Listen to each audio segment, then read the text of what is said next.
नमस्कार, मैं वसंत रावल। आज मैं आपको बताने आया हूँ दशम तिथि के बारे में।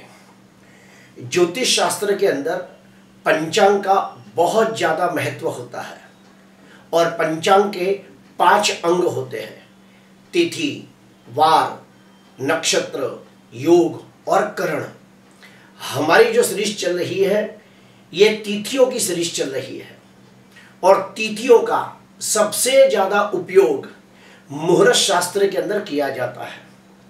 मुहूर्त शास्त्र के भी 5 बड़े बड़े ग्रंथ हैं जिसके नाम है मुहूर्त मार्तंड, मुहूर्त गणेश, मुहूर्त चिंतामणि, मुहूर्त पारिजात, मुहूर्त धर्म सिंधु और एक है निर्णय सिंधु।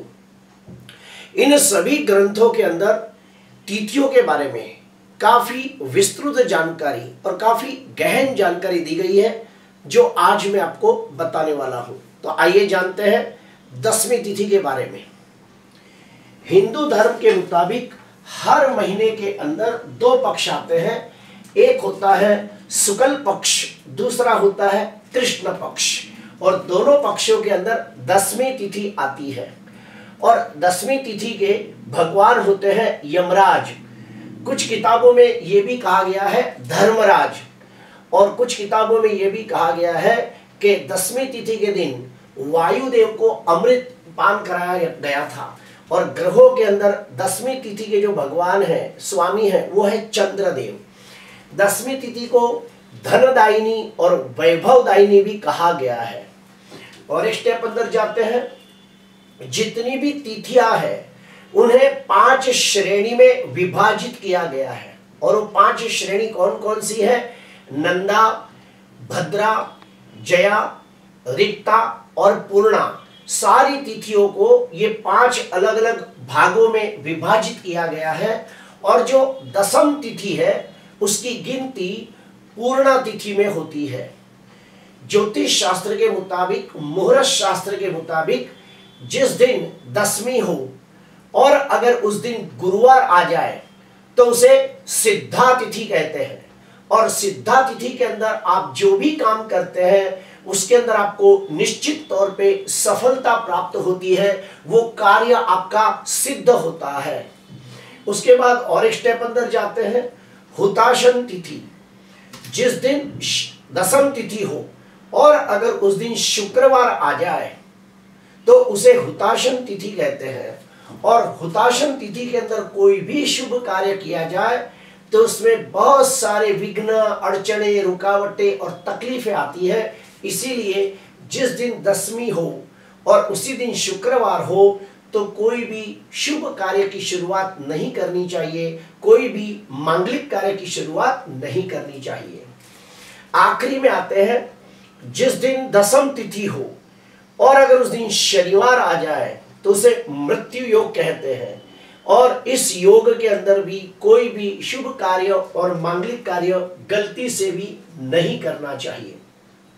अभी हम लोग और एक स्टेप अंदर जाते हैं कि दसवीं तिथि को धर्मणी भी कहा गया है।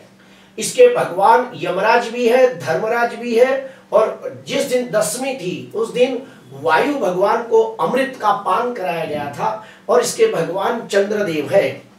अभी हम लोग जानेंगे कि जो भी व्यक्ति दशमी के दिन पैदा होता है ऐसे व्यक्ति का स्वभाव कैसा होता है, व्यक्तित्व कैसा होता है, उनमें कौन सी खूबियां होती है, उनका व्यक्तित्व कैसा होता है, ये सारी बातों को हम गहराई से जानने का प्रयास करेंगे। जो भी व्यक्ति का जन्म दशमी के दिन हुआ हो ऐसे व्यक्ति बहुत ही विद्वान, ज्ञानी, धार्मिक, आध्यात्मिक होते हैं। इन्हें विद्या प्राप्त करना, ज्ञान प्राप्त करना बहुत अच्छा लगता है। ऐसे व्यक्ति अत्यंत बुद्धिमान, गुणवान, तेजस्वी, प्रभावशाली होते हैं। ऐसे व्यक्ति स्वभाव से दयालु, उदार, सेवाभावी होते हैं। ऐसे व्यक्ति दिमाग से बहुत ही चालाक, चतुर, होशियार भी होते हैं। ऐसे व्यक्तियों को पूजा पाठ करना, होम हवन करना, दान पुण्य करना, यात्रा, तीर्थ यात्रा करना, ये सब इन्हें बहुत अच्छा लगता है। जिसका भी जन्म शुक्ल पक्ष या कृष्ण पक्ष दसम तिथि के दिन हुआ हो ऐसे व्यक्ति हमेशा लोगों की सहायता करना पसंद करते हैं, यानी कि परोपकार की भावना उनमें बहुत ज्यादा होती है। जिसका भी जन्म शुक्ल पक्ष या कृष्ण पक्ष दशम तिथि के दिन हुआ हो, ऐसे व्यक्ति का भाग्योदय 28 साल से शुरू होता है। 32 साल के बाद सर्व सुखों की प्राप्ति करते हैं। 36 साल के बाद समाज के अंदर मान सम्मान पद प्रतिष्ठा की प्राप्ति करते हैं। ऐसे व्यक्ति के जीवन में और एक खास बात देखी गई है कि उनके जीवन में बहुत ही संघर्ष होता है, उनके जीवन में बहुत उथल पाथल होती रहती है, उनके जीवन में अचानक बड़ी बड़ी दुर्घटनाएं भी घटती है, लेकिन वो लोग हर कठिनाइयों का सामना करते हुए हर तकलीफों से लड़कर आगे बढ़ते रहते हैं। ये उनमें खास देखा गया है। ज्योतिष शास्त्र के अंदर यह भी कहा गया है कि जो भी व्यक्ति शुक्ल पक्ष या कृष्ण पक्ष दशम तिथि के दिन पैदा हुआ हो, ऐसे व्यक्ति अपने कुटुंब का भरण पोषण करने वाले लोग होते हैं, अपने कुटुंब का रक्षण करने वाले लोग होते हैं, अपने कुटुंब के सभी सभ्यों को यथाशक्ति आर्थिक सहायता करने वाले लोग होते हैं। अगर ऐसे व्यक्तियों को बचपन में कोई कला सिखाई जाए तो ऐसे व्यक्ति बड़े होकर एक अच्छे कलाकार बनते हैं और मान सम्मान के अधिकारी बनते हैं। ऐसे व्यक्ति अपनी काबिलियत से, अपनी मेहनत से, अपने दमखम पर शून्य में से सर्जन करने वाले लोग होते हैं, जीरो में से हीरो बनने वाले लोग होते हैं। ऐसे व्यक्ति सर्व प्रकार के भौतिक और सांसारिक सुखों की प्राप्ति करके आनंदमय जीवन व्यतीत करते हैं।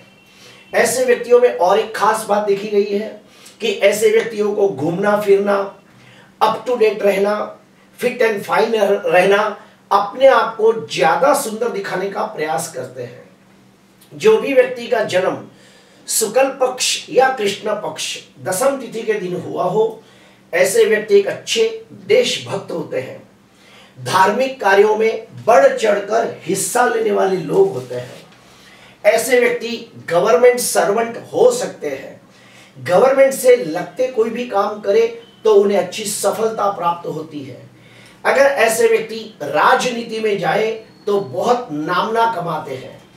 ऐसे व्यक्तियों में और एक खास बात जो मैंने देखी है, जो मैं आपको बताना चाहूंगा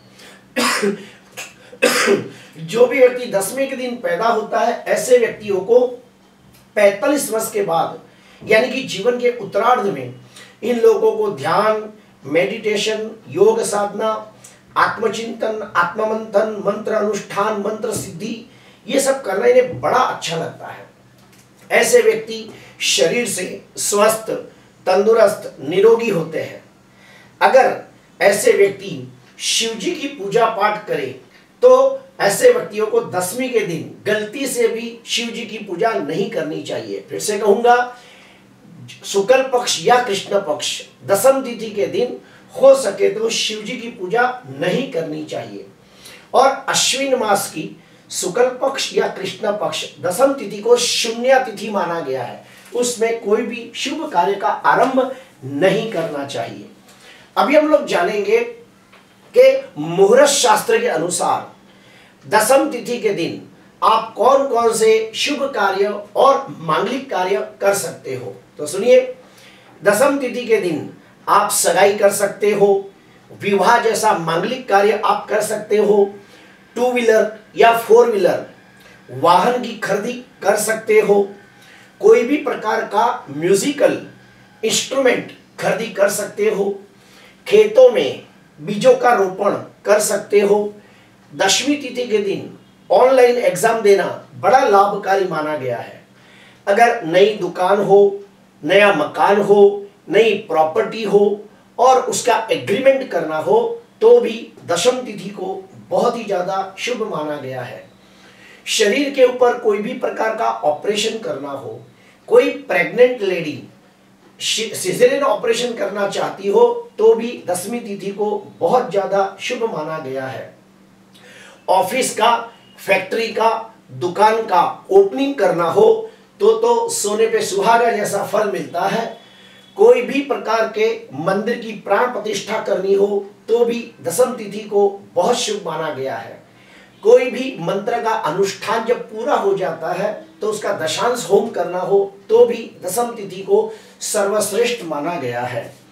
प्रिय दर्शकों, जो दशम तिथि है उसे धर्मिणी भी कहा गया है और दशम तिथि के जो भगवान है यमराज है।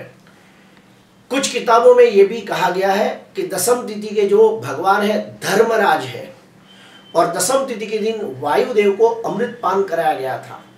दशम तिथि के जो ग्रहों में स्वामी है वो चंद्र देवता है। तो ऐसे लोग बड़े इमोशनल, सेंसिटिव, भावनात्मक, संवेदनशील लोग होते हैं। ऐसे व्यक्तियों का intuition power, six sense power बड़ा स्ट्रांग होता है। उन्हें भविष्य में घटने वाली घटनाओं के बारे में पहले से कुछ खास पता चल जाता है। ऐसे व्यक्ति अपने रिश्तों को पूरी ईमानदारी, वफादारी, नीति से निभाने वाले लोग होते हैं। ये व्यक्ति कभी भी अपने रिश्तों के अंदर किसी के साथ छल, कपट, धोखा, विश्वासघात गलती से भी नहीं करते और जब कोई उनके साथ ये करता है तो वो बहुत ही दुखी हो जाते हैं और उस रिश्ते को जिंदगी भर माफ नहीं कर पाते।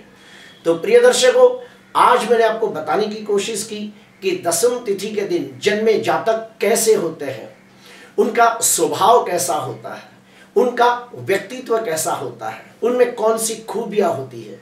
अगर आपको अच्छा लगा हो तो जरूर लाइक करना, सब्सक्राइब करना। नमस्कार।